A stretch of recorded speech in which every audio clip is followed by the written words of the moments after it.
Salut Georges, on est au Salon Nautique de Paris et du coup on va en profiter pour te poser des questions à toi en tant que propriétaire de Tricat 25. Ouais, bah, n'hésite pas. Tout d'abord, présente-toi, explique-nous quel bateau tu as, de quelle année et puis ton port d'attache. Eh ben, écoute, je m'appelle donc Georges Weiss et j'ai connu Antoine, je l'ai rencontré aux environs de 2016-2017. Et puis je cherchais un bateau amusant et sympathique, mais à la fois qui navigue à plat. Et en 2019, je lui ai commandé un Tricat 25. Et j'ai mis ce bateau à mon port d'attache de Bagnols-sur-Mer, qui est en Méditerranée, qui est une région qui est assez exigeante en matière de vent et de météo. Et donc c'est un des facteurs qui m'a conduit à choisir ce bateau et ce chantier, le chantier Tricat, c'est que je pouvais adapter je dirais, mon bateau je dirais, aux conditions du plan d'eau et Antoine a été hyper réceptif à toutes mes demandes, y compris les plus incongrues. Voilà.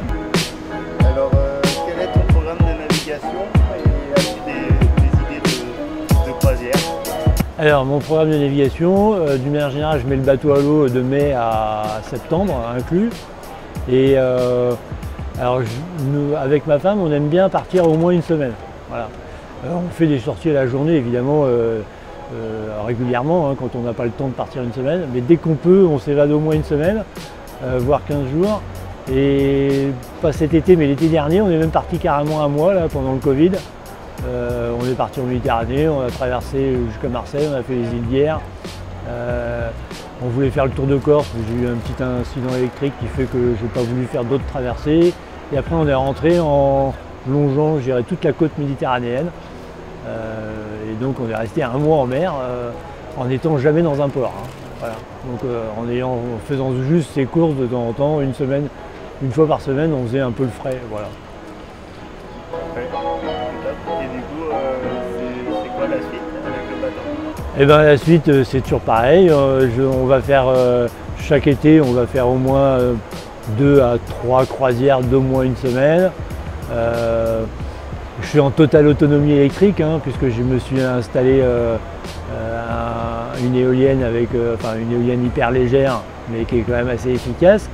Et donc ça me permet, comme j'ai un moteur électrique et j'ai aucune énergie carbonée, de partir assez longtemps en totale autonomie avec le soleil, le vent, les voiles.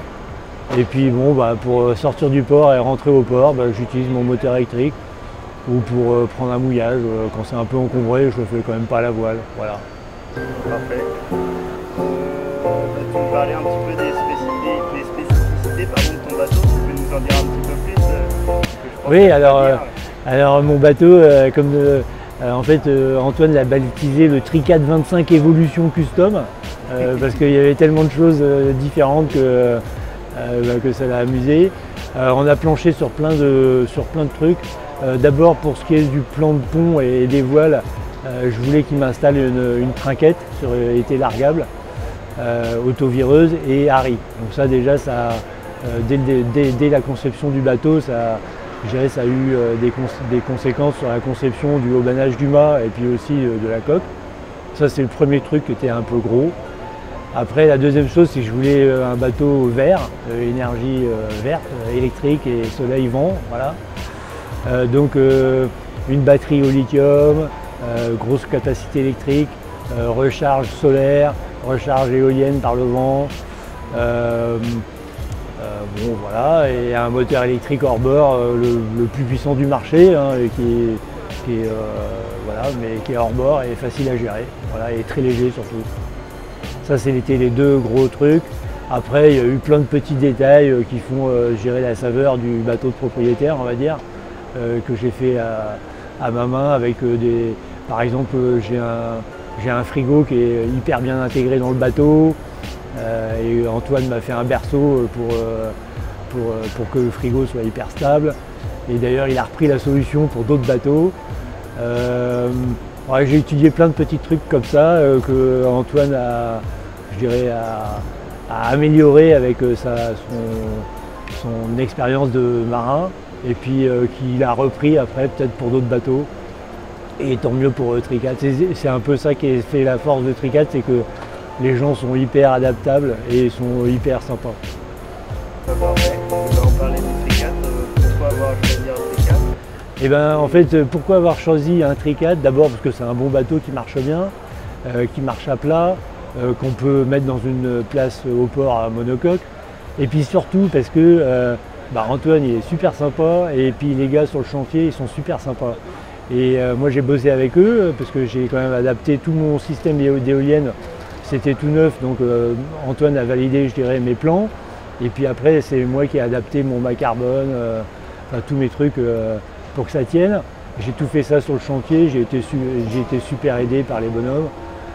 Les gars sur le chantier étaient sympas. Donc voilà, c'est ça qui fait la force du chantier, c'est que c'est un chantier qui est sympa. Et donc on ne l'a pas évoqué, pourquoi avoir choisi un trimaran d'abord? Alors pourquoi avoir choisi un trimaran? D'abord parce que ça navigue à plat, ça navigue vite, c'est léger, c'est transportable, mais pour moi c'était pas le facteur principal. Pour moi le facteur c'est que ça soit bien toilé, bien léger et que ça avance. Et pour ma femme, le facteur, c'est qu'il fallait que ça soit à plat et puis qu'il y ait des zones à l'ombre et des zones au soleil et des zones humides et des zones sèches. Voilà. Et les trampolines, pour ça, elle adore. Voilà. Parfait. Et un petit mot pour la France, si vous deviez convaincre quelqu'un d'acheter un Tricat, qu'est-ce que vous lui diriez? Eh ben, je lui dirais d'abord, viens sur mon bateau, essayer et puis regarder un peu tout ce qu'on peut faire. Et puis je lui dirais surtout d'aller voir Antoine et le chantier à Vannes parce que les gens, il sera super bien reçu et il pourra faire le bateau de ses rêves. Parfait.